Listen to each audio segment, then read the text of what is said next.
Hello, everyone, and welcome to the Opted Theology Podcast. My name is Andy Schmidt. I am here with Michael Ward. We're doing a podcast on the Chronicles of Narnia, C.S. Lewis, and a book that Michael Ward wrote. When did you write that? It's been quite a while now, right? It came out in 2008. 2008. Okay, so quite a while back. The book is called Planet Narnia, The Seven Heavens and the Imagination of C.S. Lewis. It's going to be a fun conversation. But before we get into it, Michael, do you want to just tell people a little bit about who you are and what you do? Yeah, so I'm speaking to you from Oxford in England, where I live. I'm an Englishman. I came to study at Oxford as an undergraduate many years ago, and I've spent most of my adult life here. I now teach in the Faculty of Theology at the University of Oxford. And I also teach online for the MA in Apologetics program at Houston Christian University in Texas. And most of my focus is on theological imagination, especially in C.S. Lewis, with a little bit of a side salad in Tolkien and Chesterton from time to time. Awesome. That's great. So this book, totally interesting book. And so I always say to my guests that when I talk about Lewis or Tolkien, usually in Christian families, you get two camps. You either get the people who grew up with their parents kind of reading the Lord of the Rings, or you get the people who grew up with their parents reading the Chronicles of Narnia. I was a Chronicles of Narnia kid. We read those books. We loved those books. My dad read those to us. And so I always say it totally, in a way that I didn't even know, influenced the way that I think about Christianity now as an adult, as a 24-year-old. And so, first question, I didn't write this down, but did you grow up in a family where you read Lewis more than Tolkien, or were you guys kind of both of them, or how did that work for you? My parents read the Narnia books to me and my brothers as we were growing up. But the Lord of the Rings and indeed The Hobbit by Tolkien weren't read aloud to us. No, and that might be because, especially The Lord of the Rings is for older children, and so by that age we were expected to be doing our reading for ourselves. But yeah, it was a Christian family, and I think my parents liked the fact that there was an obvious sort of, or a fairly obvious Christian undercurrent in the Narnia books.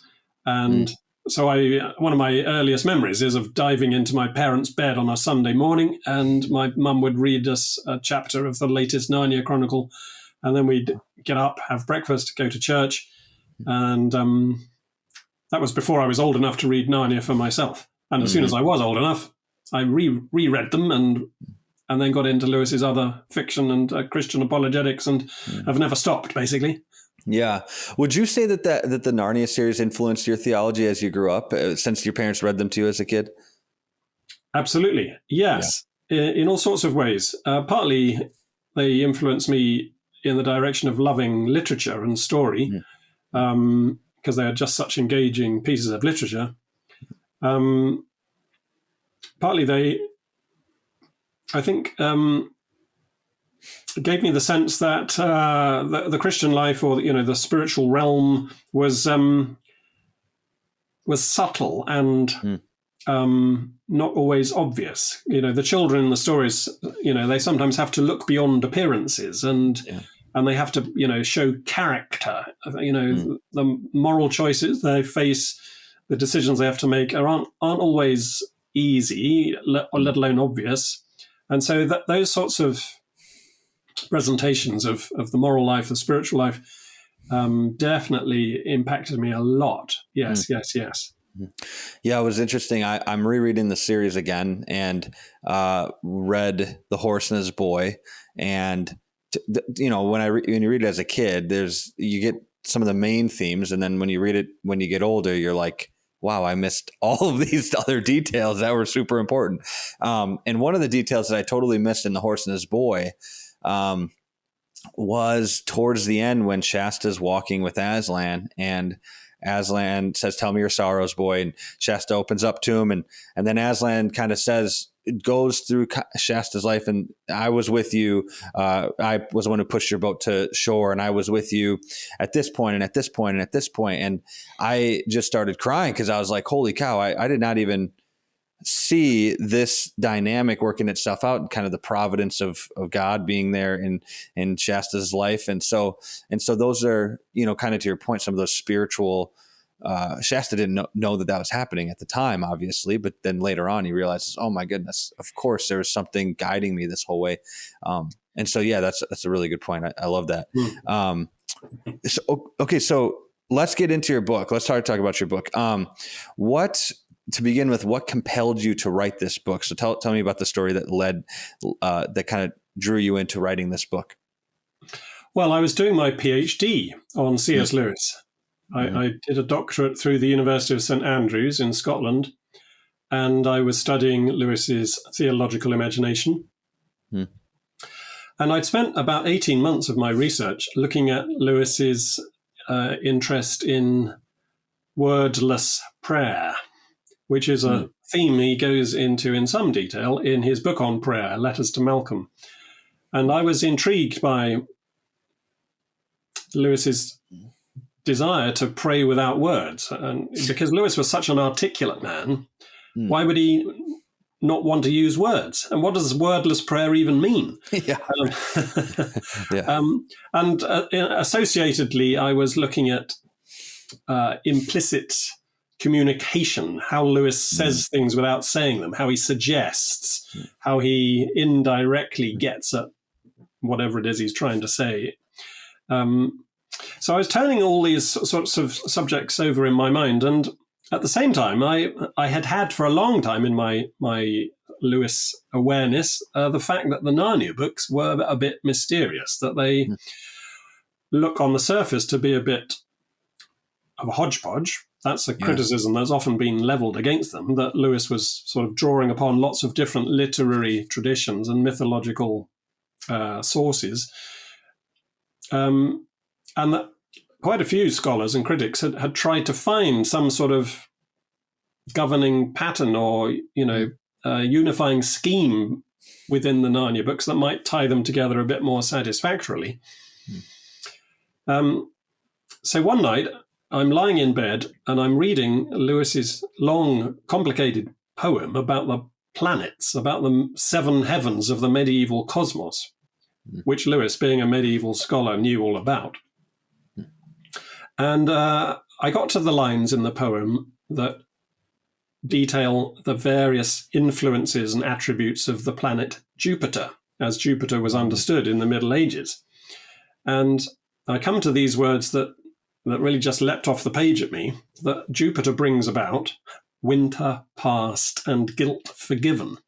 Just those 5 words. And I thought, I've come across that in another of Lewis's works. The passing of winter and the forgiving of guilt are basically the 2 main elements in The Lion, the Witch and the Wardrobe. The White Witch, you remember, she's made it always winter but never Christmas, and her kingdom of ice and snow is defeated at the coming of Aslan. When he shakes his mane, we shall have spring again. When he bares his teeth, winter meets its death. And Edmund, the treacherous Edmund who goes over to the witch's side, his guilt is forgiven by the death of Aslan on the stone table and is rising again to new life. So I began to think, maybe there's a connection between The Lion, the Witch and the Wardrobe and Jupiter as Lewis understood Jupiter. And then, my mind slowly cranking, I thought, well, there are another 6 Chronicles of Narnia, and there are another 6 planets in the medieval cosmos. Is it possible that they all match up? And it was pretty easy to see that they did. And that made me think, that explains the otherwise seeming oddities and peculiarities about the Narnia books. What Lewis is really getting at, or, trying to evoke indirectly, implicitly in these 7 chronicles, is the personality, the attributes, the characteristics of one of these 7 planets, which Lewis elsewhere describes as spiritual symbols of permanent value, which were especially worthwhile in his own generation, and which he writes about all over his other works, his academic writings, his poetry, like I just quoted, and indeed some of his earlier fiction, the Ransom trilogy of interplanetary novels, are deeply indebted to this medieval cosmology. Mm. And so that is basically how I came across this idea. And I immediately went and told my PhD supervisor what I'd come up with. And he said, well, this sounds exciting. You should focus on this. Yeah. So I spent the next 18 months, the second half of my PhD research, rereading everything that Lewis had ever written to see how he talked about the planets whenever he mentioned them. I also spent that period rereading everything I could find that had ever been written about C.S. Lewis to see what other people said in connection with him and the planets and the heavens generally.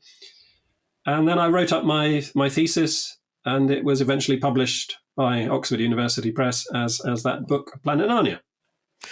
Okay, so when you were reading this poem by C.S. Lewis and these ideas started coming to your head, okay, so Jupiter, the themes for Jupiter and the Lion, the Witch, and the Wardrobe, obviously this had been a mystery for a long time. What are the underlying themes of these books? Are they really just a hodgepodge of random kind of stories all within one universe but don't really have deeper connections? Were you kind of like, I don't know if I'm actually right here? Did you were you skeptical about your own ideas, or did you feel like, did it kind of just click and you were like, no, this has to be it? It clicked. Okay. Almost instantly, I knew deep inside that I had stumbled upon, like a treasure chest or something. I felt like I was the first man in the gold rush in the Yukon Valley. I'd hit the mother lode, as it were. And that's why the second half of my PhD was such glorious fun. I don't think anybody has ever enjoyed writing up a PhD as much as I enjoyed writing up this, because I felt sure that it was true. It was a real thing. And I knew that nobody else had come up with this idea before. I came across a few scholars who had got very close. In my reading, I turned up one scholar who noticed how very lunar, how much indebted to the moon symbolism the silver chair was. Yeah. Right. And another scholar pointed out how very saturnine the last battle was, because Saturn is associated with the end of things, death and disaster. And a third scholar had pointed out how very interested Lewis was in all things connected with Jupiter. But those scholars hadn't bothered to follow up those leads, either within those particular chronicles or across the series as a whole. So in one sense, I was relieved that they hadn't, and that was still something I could do. Yeah. And in another sense, I was pleased that they had got at least some of the way, because that validated my own instinct that there was indeed a connection here. Okay, so the modern reader, the modern person listening into this podcast, or who reads your book or who reads the Chronicles of Narnia, there's probably some confusion here because our society doesn't look at the stars in the same way that the medieval people looked at the stars and the heavens. And so there's a couple of things I was going to ask you about this. One, first would be, could you give kind of a medieval breakdown of medieval cosmology? Explain to people what the medieval people were seeing and what they were associating with the planets in their time, and then from there, could you talk a little bit about one of the interesting things for me is that the key here is the medieval cosmology, but it doesn't seem to me like the medieval cosmology is necessarily like a linear narrative story, in the sense that, and I might be wrong about this, so I want to be corrected if I'm wrong about it. You mentioned that Saturn, one of the themes of Saturn is that if there's an end to things, but does each planet have its own story associated with it, or do they just have personalities and characteristics associated with it? Like I think about an allegory of the gospel would be is an allegory of another story. So you're following those themes through a story to an end. If each book is connected to a planet, is it just in characteristic and personality, or is there even a story between all of the planets that end in Saturn? Sorry, that's a very long question, and I'll break it down again. But could you start with giving a breakdown of the medieval cosmology? Yeah. So medieval cosmology, we must remember, was geocentric.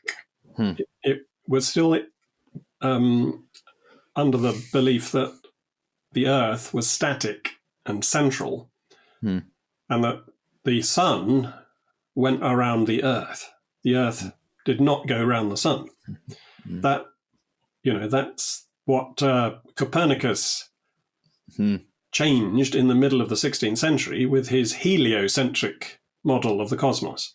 Yeah, okay. Sun-centered cosmos. So you've got to think of the Earth as the center of everything, and when you looked out from Earth, you looked up not into empty space, because that word is a 17th century word. It didn't exist for the human mind in earlier centuries. You didn't look up into empty space. You looked up into the heavens, a series of ranked concentric spheres or heavens. Think of them like nesting Russian dolls. And, transparent spheres you can see from one to the next. And each sphere has its own planet. And each planet has its own set of attributes and influences that it would shed upon the Earth, and upon people and events, and even the metals in Earth's crust. Now, the best way to think about these seven heavens is by connecting them with the names that we give to the days of the week. Because that's where they match up. Because Saturday is Saturn's day, and Sunday is the sun's day. Monday is the moon's day, and then the other 4 days of the week. If you think they're slightly hidden from us in English because for some reason we use the Norse names for the planetary character rather than the Roman names. But if you think in, say, Spanish or French, Tuesday, Wednesday, Thursday, Friday are martes, miércoles, jueves, and viernes. In other words, Mars's day, Mercury's day, Jove's day, Jupiter's day, and Venus's day. And in French, it's mardi, mercredi, jeudi, vendredi.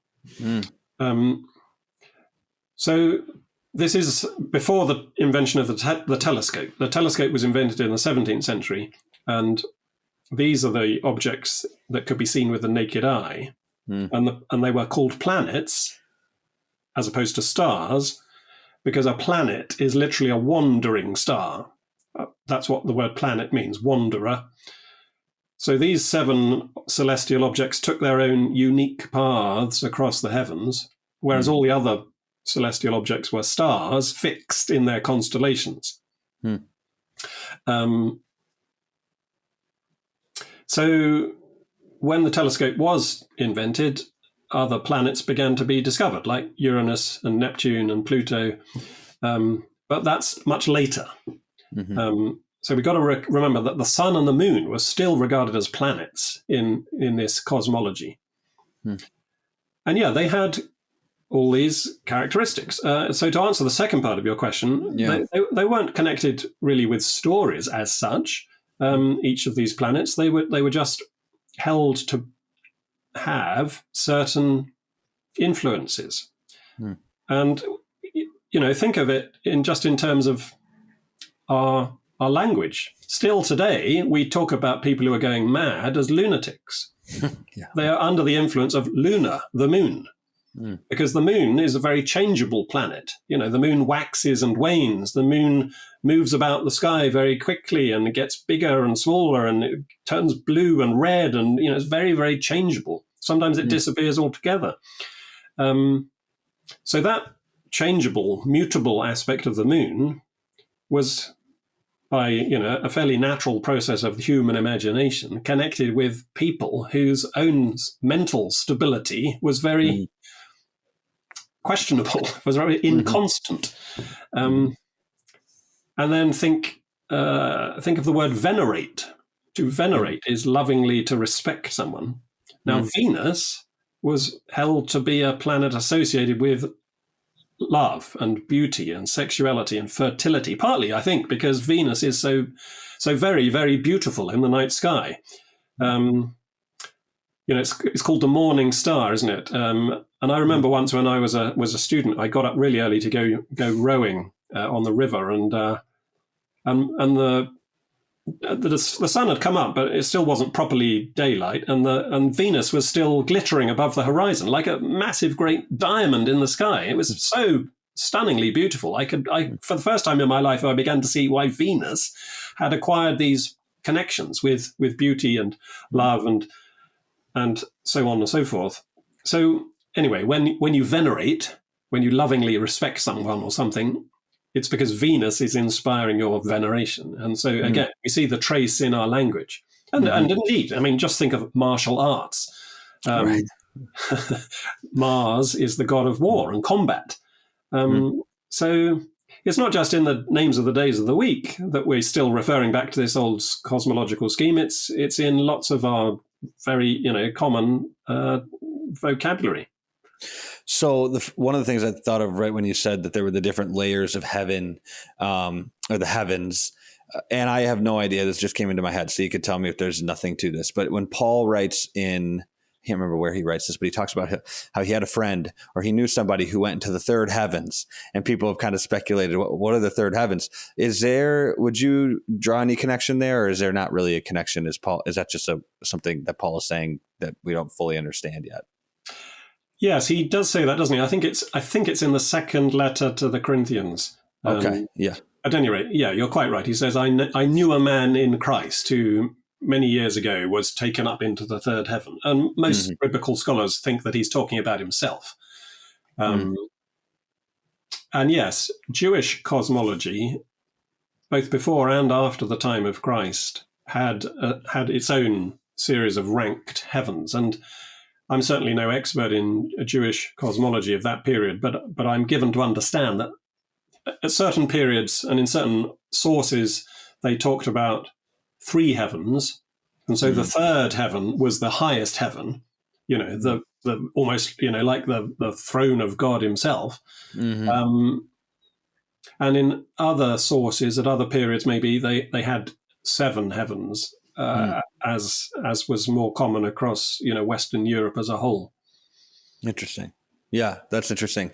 Okay, so with that lens now for modern people to kind of understand how the medieval people were looking at the stars and the heavens, can we go through each of these books, each of the Chronicles of Narnia books, and could you give the planet that book is associated with, and then talk through that a little bit for people to understand what those associations actually are and where we find those associations in the books. Yep. So the first book is The Lion, the Witch, and the Wardrobe. And that's actually quite an important point because some publishers have renumbered the series and they put a number 1 on The Magician's Nephew. Yeah. Which is very misleading, and people shouldn't start out by reading The Magician's Nephew, because it was actually the last book that Lewis wrote, and it was the 6th book he published. The Lion, the Witch, and the Wardrobe is the opening story, and it's the Jupiter story, in my view. It's the jovial book. And Jupiter was, in Lewis's view, the best of the planets, the king of the planets, who does not need to be reminded of Jove, he once said. And indeed, he used, in his university lectures here at Oxford, when he was talking about medieval cosmology, when he got onto Jupiter, he would sometimes say, those born under Jupiter are apt to be loud-voiced and red-faced and jolly, and he would then pause and add, it is obvious under which planet I was born. Yeah. Because he himself was, loud-voiced, red-faced and jolly. He had a gusto and a hearty appetite and a big laugh and a florid face, and lots of his friends actually used to refer to C.S. Lewis as a jovial personality, not always necessarily recognizing the importance that term had for him in his own scholarship and his imagination. Yeah. At any rate, Jupiter has many qualities, like all the planets do, and the main thing about Jupiter is kingship. We must think of a king at peace, enthroned, taking his leisure, serene, tranquil, festive, prosperous, magnanimous. Those are the kinds of kingly qualities that Lewis associated with Jupiter. And so, just one little thing, in addition to what we've already said about winter past and guilt forgiven, one little thing about the jovial atmosphere of the Narnia books is of the Lion, the Witch, and the Wardrobe is Aslan's first description. First descriptions are always very important in literature because they set the key note. They set the frame of reference, within which the character is going to be depicted. And in this first book, when the name Aslan is first mentioned, the children react in certain ways, and they say, "Aslan, is he a man?" No, he's not a man, they're told. He's the king. That's the very first description given of him. He's the king of the wood. He's the king of the beasts. Father Christmas says he's long live the true king. When the children first go into the wardrobe and put on the fur coats, we're told that they looked more like royal robes than coats when they put them on. And that's a little indication of where the story is going to end up when the children themselves, having followed the kingly Aslan, themselves become kings and queens. And we're repeatedly told, once a king in Narnia, always a king in Narnia. Once a queen in Narnia, always a queen in Narnia. So the story ends with this grand coronation scene at the castle of Cair Paravel, when they're put on their thrones and they're given crowns and scepters and they're hailed. And, it's a glorious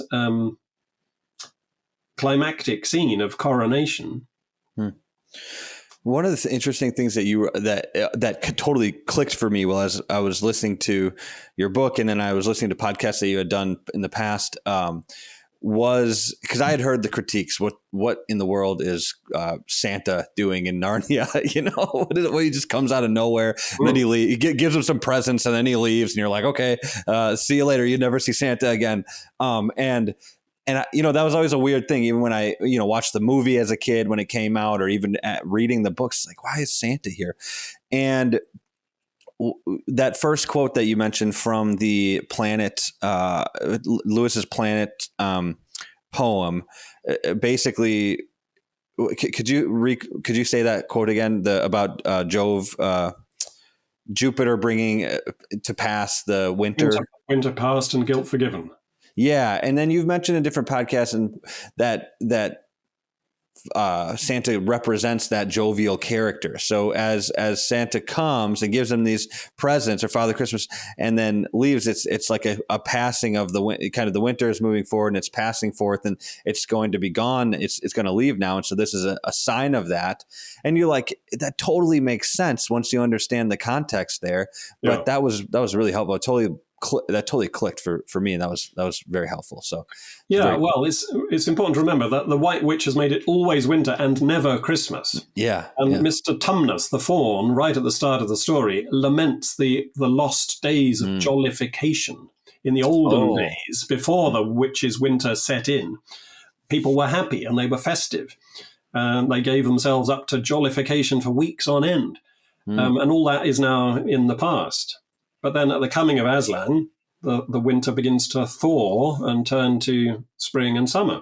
And Father Christmas is the harbinger. He's the herald of that, because he's the one that the witch has kept out all these years. And the fact that he is jolly himself, he's red-faced, he wears a bright red robe, bright as holly berries, and he gives all these gifts, and he ushers in the jollification. That helps crystallize an aspect of the jovial theme that the whole book is designed to communicate. Because in strict logic, it's hard to explain why Father Christmas should be in Narnia at all, because the Narnians show no knowledge of a character called Christ. Yeah, right. So what would they mean by Father Christmas? That doesn't really make sense in strict logic. But Lewis wasn't concerned with that kind of strict logic. He was concerned with poetic and symbolic logic. And Father Christmas is there to communicate the jovial aspect of the story. and forget strict logic. That doesn't matter. That was weird. I remember thinking as a kid, what Santa, this is because of Christmas. Like, this is because of Jesus, God taking on flesh and coming down to earth. That they don't have Jesus in Narnia. Now, obviously, Aslan says, I think in the Voyage of the Dawn Treader at some point towards the end, I go by a different name in your world. So there was some sort of understanding from Aslan's end that there was some connection, or even, I don't want to, it's like, I don't want to go too deep into it, I guess, if it's not there, but it might even be the same person, the Jesus character. And I know that they've talked about it's a supposal. So Lewis wasn't really doing Aslan is Jesus. But there was an acknowledgement, which is interesting, that Aslan like fully acknowledges the Christ of the other of our world. And so, but as a kid, I was always like, why is Father Christmas here? Like, what's he doing? Yeah. So yeah, it's an interesting thing. The next book, it was Prince Caspian. What is this one? What planet corresponds with this book? Mars, the planet Mars, which, as we've already said, is the god of war. And Prince Caspian is a war story. It's the civil war of Narnia. It's described as the Great War of Deliverance in Lewis's own timeline of Narnian history. Narnia has devolved into a tyranny under the usurper Miraz, and all the old Narnians who believe in Aslan are driven into hiding. And then at the coming of the children, Caspian, who is the true king, is inspired to head up a rebellion, an insurrection, to overthrow the tyrant. And so there's a lot of military imagery running through the book. Peter rediscovers his sword. There's the single combat between Peter and Miraz. There's the arrow attack in the wood. The whole story is littered with, castles and ramparts and bows and arrows and swords and hauberks and all this military imagery. Yeah, maybe this is... Oh, sorry, go ahead. And even the word martial itself appears twice. Reepicheep is described as a martial mouse, and Miraz frets petulantly over his martial policy. So that's Lewis, as it were, giving us a little tip of the wink. The word martial never appears in any of the other Narnia books. And it's interesting that the whole setup of the story it involves the planets. You remember how the Narnian planets, I mean, because Dr. Cornelius takes Prince Caspian up the tower at night, doesn't he, and shows him the conjunction of two Narnian planets. They're called Tava, the Lord of Victory, and Alambil, the Lady of Peace, and their conjunction betokens some great good for the sad realm of Narnia, we're told. So even in the Narnian heavens, there's a sort of planetary significance going on. But you asked me earlier how much the idea clicked when I first had it.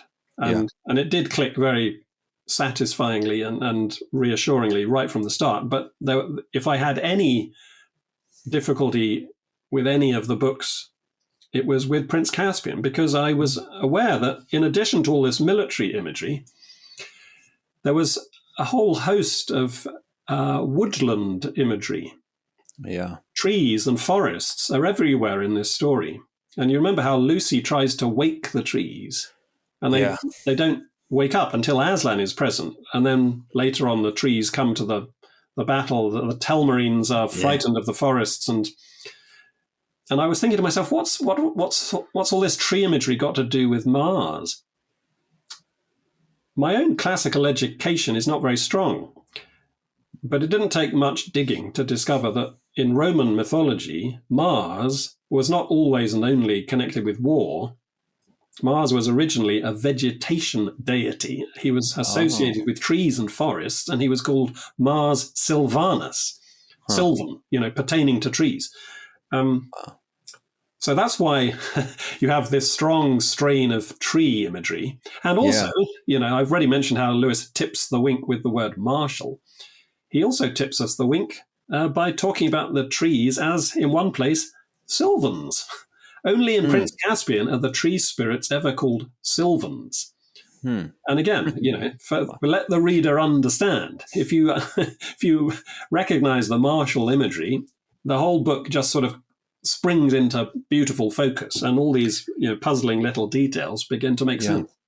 The thing that I think of is, and I don't know if this goes along with the war imagery or the martial imagery, but Peter and Prince Caspian's constant combativeness, they're not united. They're not aligned throughout that time. Well, let me interrupt you there. I think you might be thinking of the film version. Oh, am I wrong about that? The book is different from the film. Sorry. Okay. Yeah. So what's the? I read the book a long time ago. So what's the book? What's wrong about that? Well, I mean, I suppose the filmmakers just thought they needed a little bit more, conflict to spice things up. But in the book, there's no conflict between Peter and Caspian. Oh wow! Okay. Indeed, they're very respectful to each other, and Peter says to Caspian at one point, because Peter is the High King from the olden days, and Peter says to Caspian, who's the the true king in the current age, Peter says to Caspian, "I haven't come to take your place, but to help put you in it." He's there to assist Caspian's effort to restore order. Wow. Okay. So I guess I'm totally wrong. Thank you for correcting that. Because as a kid, those movies came out when I was a kid. So they kind of have this deep connection to the books. And then I obviously know that people did not like the last two books or movies that came out. Now they're I don't know if you saw that they're going to remake them on Netflix. Did you see that? Yeah. I'm incredibly worried about that because it's going to be Greta Gerwig.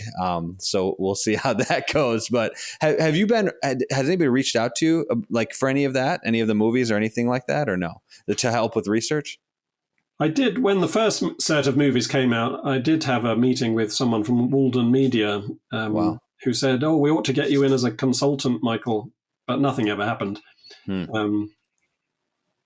And those initial three movies began, if you ask me, not very well with The Lion, the Witch, and the Wardrobe. It was passable. It was okay, I thought. But then Prince Caspian was less good, and The Voyage of the Dawn Treader was terrible. Yeah. It's not surprising to me that they didn't continue with all 7 books because they just didn't make enough money. The first one made a load of money, but Prince Caspian was an absolute bomb at the box office. Yeah, it was terrible. Yeah. Anyway, about Greta Gerwig. She has said, interestingly, that growing up, there were 2 things that she was continually reading. One was Little Women by Louisa May Alcott, and the other was the Narnia books. Interesting. Now, Greta Gerwig in 2019 made what I thought was an excellent adaptation of Little Women. I thought it was really well done. She's now more famous, of course, for Barbie, but Little Women I thought was really strong, very intelligent and sensitive adaptation. So if she can do something like that with Narnia, the first 2 Narnia stories, for which she's supposedly under contract, then they should be pretty good. But we'll see. Yeah. Is the first 2 meaning the Magician's Nephew and the Lion, the Witch, and the Wardrobe, or do we know what order they're going in? I presume, though, sticking with the original published order. So Lion, Witch, and the Wardrobe and Prince Caspian would be the 2 that she does, I presume. Okay, so, and then the next one is obviously the Voyage of the Dawn Treader, and so talk about what planet this corresponds to, because this is an interesting story. I really like this one, but go ahead. Well, I mean, when I was first thinking to myself which of the planets connects with the Voyage of the Dawn Treader, it was so obvious that it was the sun, because you could almost guess it from the title. The Voyage of the Dawn Treader. They're heading towards the eastern edge of the world. And there they encounter Aslan scattering light from his mane. He's almost literally turned into a sun god, a sunburst, as it were. But earlier on, remember, Lucy has seen Aslan flying in a sunbeam as a bird. And there's that moment on Goldwater Island where the children discover the magic pool that turns things to gold, and they begin squabbling about who's going to take possession of this island. And then suddenly they're shamed into silence by the appearance on the hillside of Aslan, who, we're told, was shining as if in bright sunlight, though the sun had in fact gone in. In other words, Aslan is the true sun. Yeah. To put it in biblical terms, we would think of Jesus in John's Gospel saying, I am the light of the world. Right. And that reminds me that, this planetary imagery is entirely consistent with biblical theology. Think of Jupiter, King of Kings, Lord of Lords. That's the biblical take on jovial imagery, you might say. In the case of Mars, the god of war, think of all the military imagery used in the Bible for the spiritual life about fight the good fight, put on the whole armor of Christ Jesus, be a good soldier of Christ Jesus, that kind of thing. And indeed, the trees of the field clapping their hands in the Old Testament for the sylvan imagery in the Mars book. So what I'm trying to say is that Lewis is using this planetary imagery not as an alternative to biblical imagery, but as a way of, as it were, sort of thickening and enriching his biblical imagery. Because, Lewis could, as it were, have started and stopped with biblical imagery. But instead, what he does is he roots his imagination in the Bible, but then goes a long way round through classical mythology and medieval cosmology, enriching his theology as he goes with all this additional material, which is totally compatible with where he started. And yet it adds all these layers and acquires all these resonances, which is why the books have become such classics. And lots of people outside their Christian tradition find them rewarding and interesting and beautiful. Because Lewis, he was an immensely learned man. He read everything and he remembered everything, so people said about him. And that's why the Narnia books are such, they've become classics in the canon of English children's fiction. Yeah. So the next book, so there's 3 books here in the series that I always, when I was a kid, they felt like the oddballs out. I don't know why, but the Silver Chair was one of them. And I'm rereading it right now, and it feels so kind of just like weird and dark. And so there's a reason for that. Right.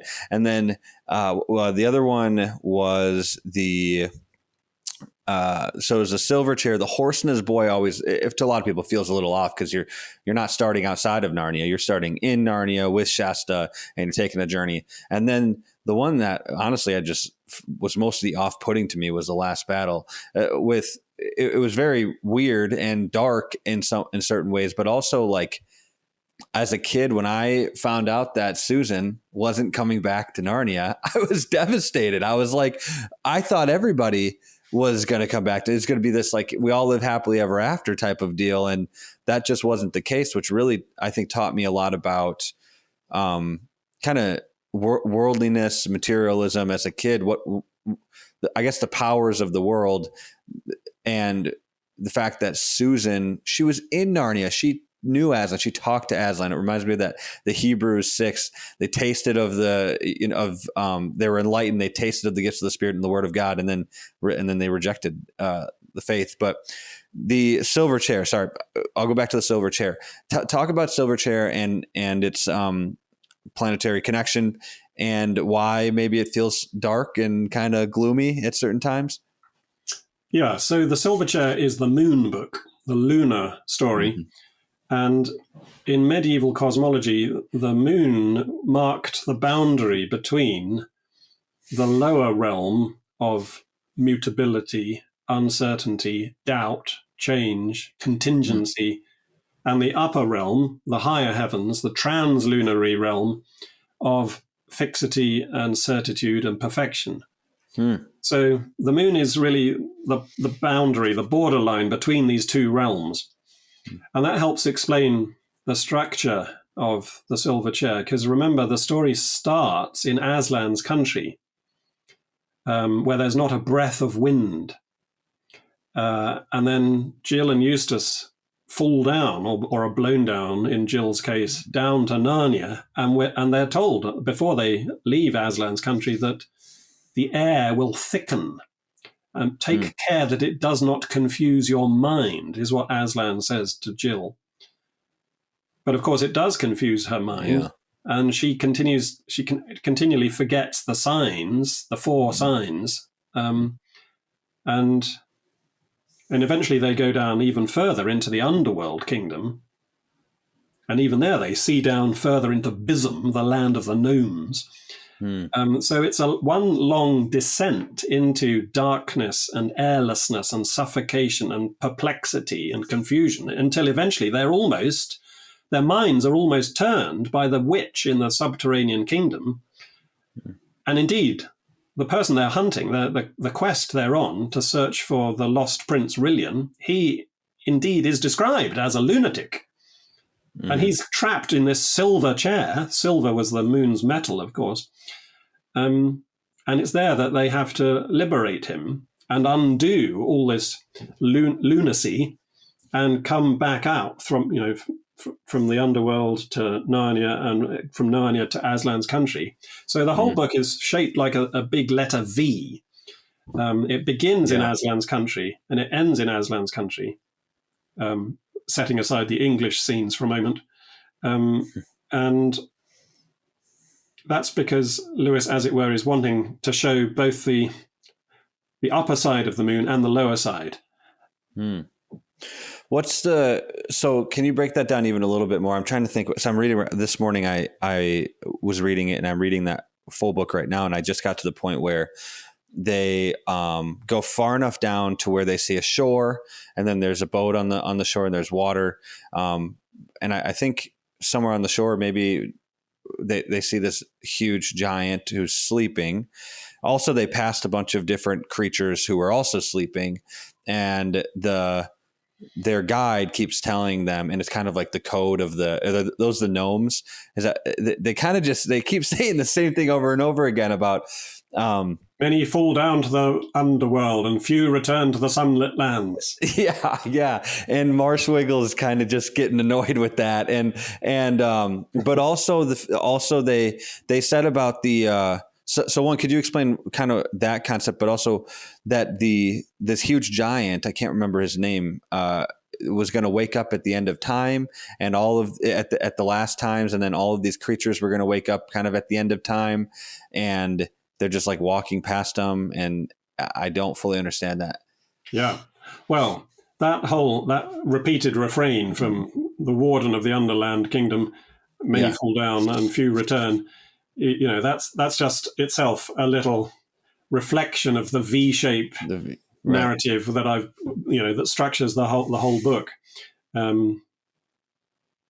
As for the sleeping giant, the name he's given in the published version of the book is Father Time. And he will wake on the day that the world ends, we're told. And he's a massive great giant with a silvery beard and a snowy beard, I should say. But interestingly, this is one of the most fascinating discoveries I made as I was doing my researches.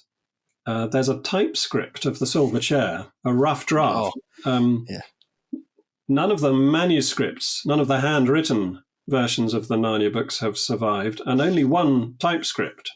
And even that's not complete, but it's the typescript of the Silver Chair. And on page 121 of the typescript of the Silver Chair, you get to that passage where they're walking past this sleeping giant, and Puddleglum says, "Who's that?" And the answer he's given is, "That is the god Saturn, who will wake on the day that the world ends." Yeah, wow. That's in the draft. Yeah. Now, when Lewis came to publish The Silver Chair, he changed the god Saturn to Old Father Time. so as to hide his planetary scheme a bit more carefully. But of course, what he's doing, he's setting up the last battle, Right. which is the Saturnine story, because there Father Time does indeed wake up and he brings Narnia to an end in this great Saturnine cataclysm, the Narnian version of the apocalypse. And so it's a little bit of prefiguring. And so well, I guess I have two questions. One is that V shape that you're talking about. Is there any theological principles or theological principles attached to the idea of going down? Because yes, there is. I mean, just in the letter to the Philippians, Christ Jesus, though he was in the form of God, did not count equality with God a thing to be grasped, but emptied himself, taking the form of a servant, and was born in the likeness of men. And being found in human form, he humbled himself and became obedient unto death, even death on a cross. Therefore, God has highly exalted him. So the very picture we might have of the incarnation of Christ himself, describes this V-shaped trajectory. And all the more so if you think about Christ descending to the dead. And indeed, in Lewis's book Miracles, he has a beautiful passage about the incarnation in terms of a great dive into water, warm and colorful water down into cold and black water. And that's a picture of Jesus going down like a diver to pluck up from the riverbed of our human nature some precious jewel, which he then finally comes back to the surface. He breaks the surface, his lungs bursting, and that jewel is the whole of humanity. That's so. Yeah, there's a very strong biblical echo of that V-shape trajectory. As you're talking like that, I was thinking about the book. It does feel off. These characters, Jill and Eustace and Puddleglum, don't really belong down there. It's obviously they never been down there before, and so I think of the concept of being our citizenship is in heaven. We don't necessarily belong down here on earth in some ways after we become Christians. You think if Lewis wouldn't have changed the name of the giant, that this discovery would have been made earlier? Yes, it probably would have been made earlier. As I said, there was one scholar who already noticed how saturnine the last battle was, but it would have been a dead giveaway, pardon me, if Lewis had kept to the original typescript. Yeah. Wow. Okay, The Horse and His Boy, another amazing one. What's the connection here? The connection is with Mercury. Now, there's so much to be said about this. We don't have much time, but essentially, C.S. Lewis said, if you want to understand the qualities of Mercury, just think of Quicksilver rolling around a dish, and how Quicksilver, Mercury, splits into glittering drops and divides and rolls around and reunites, and it's that's what mercurial means, he says. That's the image to have in your mind. So if you think of the basic plot of The Horse and His Boy, think of how Shasta meets Bree, the horse, and Aravis meets Hwyn, her horse, and then those two pairs are driven together and they run towards Tashbaan, the Kalaman capital. And there, Aravis goes off with Lazareline, the two horses go off with the stable hand, and Shasta goes off and meets the Narnians, and then they all reunite on the other side of the city, and then they go off across the desert, and they're chased to the hermitage, and there Shasta goes on alone, and he's told, run, always run. He has to speed off with his message to the King of Archenland. So if you take a sort of bird's eye view of all that, and think of the characters in terms of glittering drops of quicksilver, they're continually being reunited and separating and coming back together. And that's a kind of mercurial aspect of the book. But the other one is obviously language, because Mercury was the messenger in medieval and classical mythology. And so Aslan is the true Mercury. He's the true word of God, we might say in biblical terms. And the word of God runs very swiftly. The word of God is living and active, according to the Bible.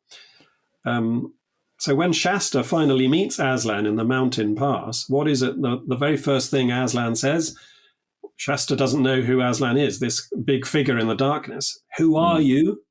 Shasta asks, scarcely above a whisper. And then Aslan replies, this is the very first thing he says in the entire book. Who are you?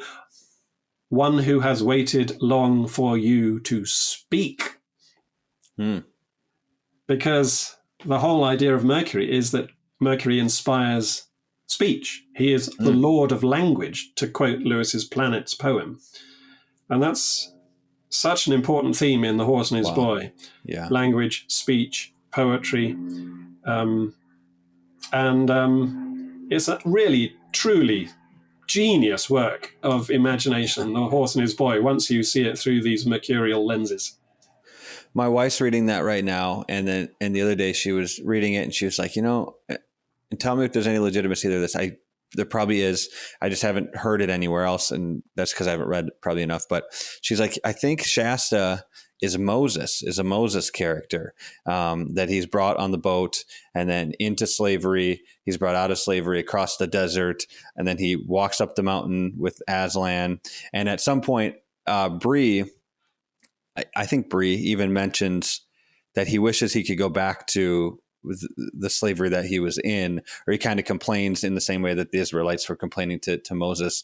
Do you see that theme? Do you see that? Is that legit? Has anybody written anything on that? I see what you're saying, and I think that was possibly part of what was going on in Lewis's mind, but I don't think that's, it doesn't get you very far, because Sure. After all, Lewis said that the whole Narnia series is about Christ, not about the God of the Old Testament. And I know, we mustn't drive a wedge between the Old and the New Testaments, but nonetheless, the character Shasta is meeting is the Christ of that world. And indeed,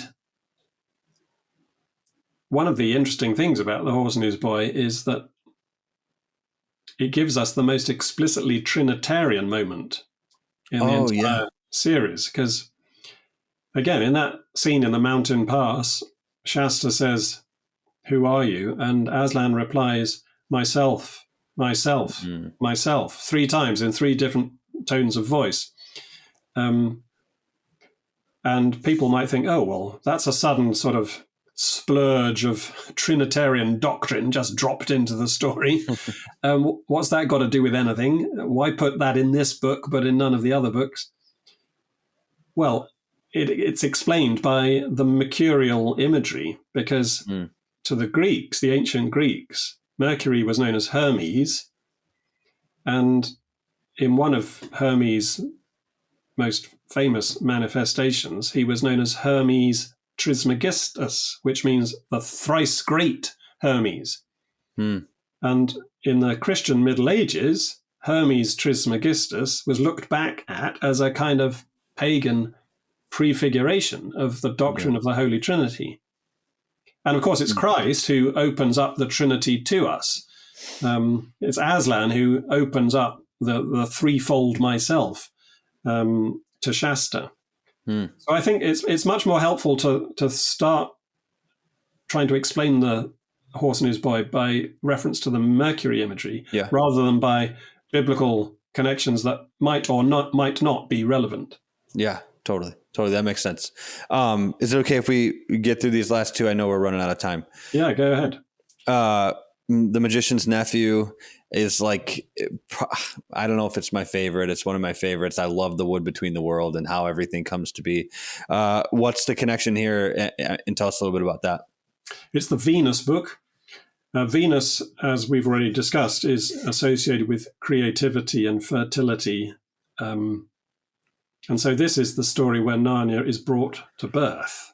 Aslan sings Narnia into being, creates it in a sort of Narnian equivalent of the creation story from the opening chapters of the book of Genesis. Yeah. And as soon as the animals are created, the first command that they're given is to love. Venus is the planet of love, as Lewis puts it in his novel Perelandra. And really, the story is a story about keeping your loves properly ordered. Because you remember how Diggory, the boy in the story, is sad because his mother is dying. Yeah. And he loves his mother. He doesn't want to lose his mother. And one of the reasons he's interested about getting to Narnia is because it's the land of youth, where magic fruit from the land of youth might confer on his dying mother new health and new life. Mm-hmm. Mm-hmm. So when he gets to the western garden of this magic grove, this orchard of immortality-giving apple trees or life-giving apple trees, you remember how the witch, Jadis, is there tempting him to steal one of these apples and to take it back and give it to his mother.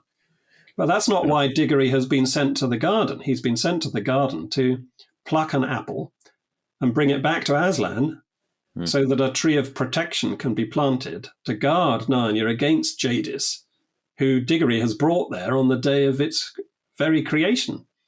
So Diggory is suddenly faced with this really crucial choice. Is he going to, as it were, love Aslan first and foremost and keep his promise to Aslan to pluck an apple for the tree of protection?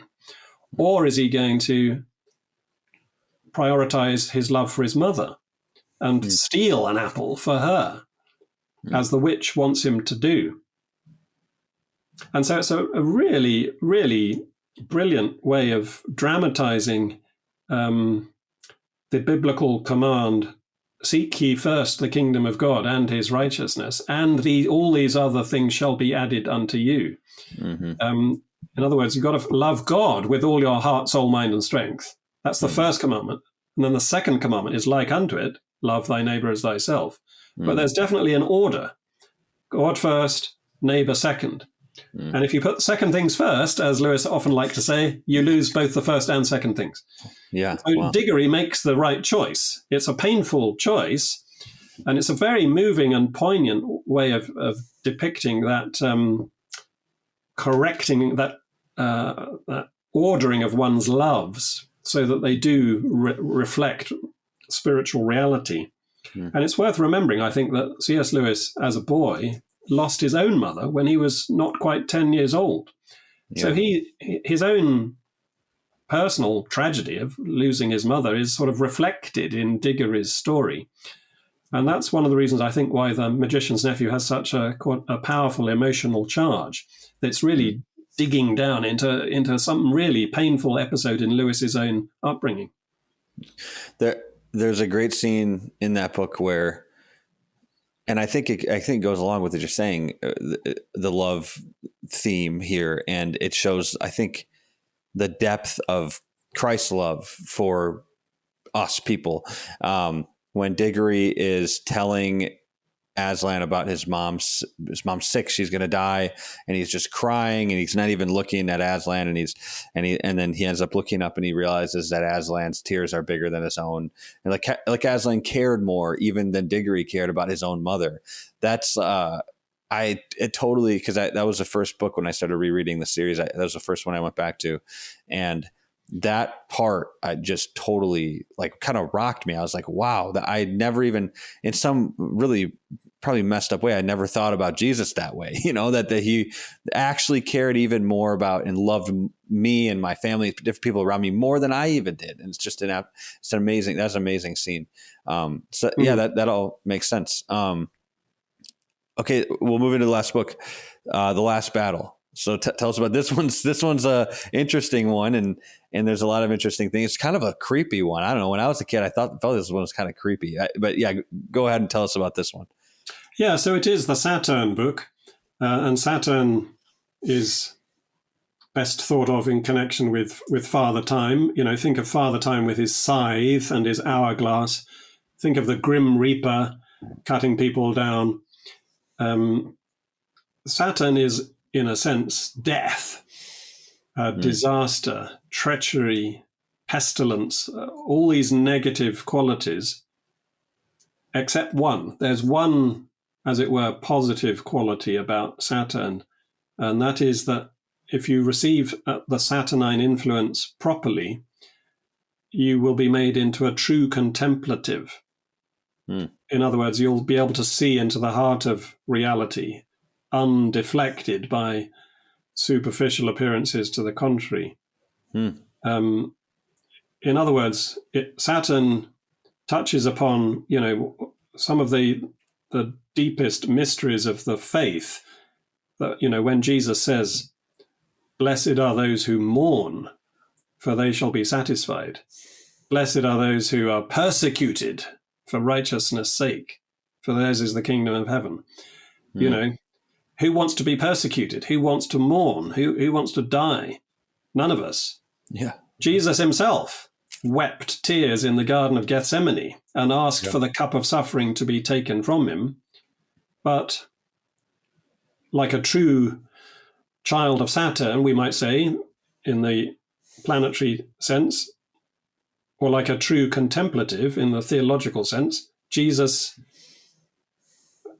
resists that temptation to focus on the doubt and the darkness and the defeat. And he, as we're told in the letter to the Hebrews, he sets, for the joy that was set before him, he endured the cross, despising its shame, and therefore has been raised to the right hand of God. He sets his face like flint against all these difficult things. So that's really the heart of the story, at least the first 3/4 of the story, when everything is getting darker and more challenging and terrible, as the final judgment is wrought upon Narnia, and it is dissolved and destroyed, and everyone dies. It's a really challenging story, especially for a supposedly an audience of children. Yeah. But of course, in the last section of the book, you get the resurrection. You get the Narnia within Narnia, further up and further in, and this glorious depiction of heaven in Narnian terms. And it's really, really interesting how, in that final section, Lucy says to Eustace, "Have you noticed you can't feel afraid anymore?" And Eustace replies, "By Jove, you're right." Or, "By Jove, neither one can," his actual words. By Jove. And there's a double meaning in that. Let the reader understand that Jupiter, has become the dominant influence again. Saturn has, as it were, done his worst. Saturn has done his job. Saturn, however, is not the center of the cosmos, symbolically speaking. Saturn is just a servant of Jupiter, the King of Kings, the Lord of Lords. And that's why the jovial influence, is exerted and reasserts itself in that final section. It's so that, in a sense, the whole Narnia series begins and ends with Jupiter. The Lion, the Witch, and the Wardrobe is the Jupiter story throughout. And the last battle, which is mostly Saturnine, does finally end with a jovial resurrection scene. Is there a sense in the last battle, as they go into Aslan's land and kind of into the heaven of Narnia, is there a sense that like heaven brings an end to ends, that at that last, it's like the last page of the book, there's that really great part that talks about how all of what you just read is kind of the prologue, and now you're entering into a story in which the next chapter is even better than the last, and it just goes on forever and ever. Is a reader supposed to pick up a feeling of that Aslan and that, like, they've put an end to ends? There's no more ends anymore. Now it's just going to keep going. Absolutely, yeah. In the New Jerusalem, in the heaven depicted in the Book of Revelation, God will wipe away every tear from their eye, and there shall be no more sighing and sorrow. There shall be no more ends in that sense. Yeah, absolutely. It's Yeah. beautiful, beautiful book. Yeah. Yeah. Wow. Okay. So yeah, we're obviously over time, and I had written more questions, but this is really helpful. I think this will really help people to put a different lens on as they read through the Chronicles of Narnia and understand some of those deeper meanings. Because it almost is like you're reading a new series once you kind of get put this lens on, you put these glasses on, you start reading through the Chronicles of Narnia again. You're like, these are different books. I didn't know this is a different series from what I read when I was a kid. Yeah. And that's really cool. Do you have any, I don't know, just any, parting words for people who love the Chronicles of Narnia, readers, or even for people who want to write their own fantasy stories, to pull from what Lewis did with the Chronicles of Narnia series? Well, one thing I would say is, if you want to write stories, you can't do better than just immerse yourself in Lewis's fiction, because he was such a master. You'll pick up all sorts of brilliant ideas by osmosis, as it were.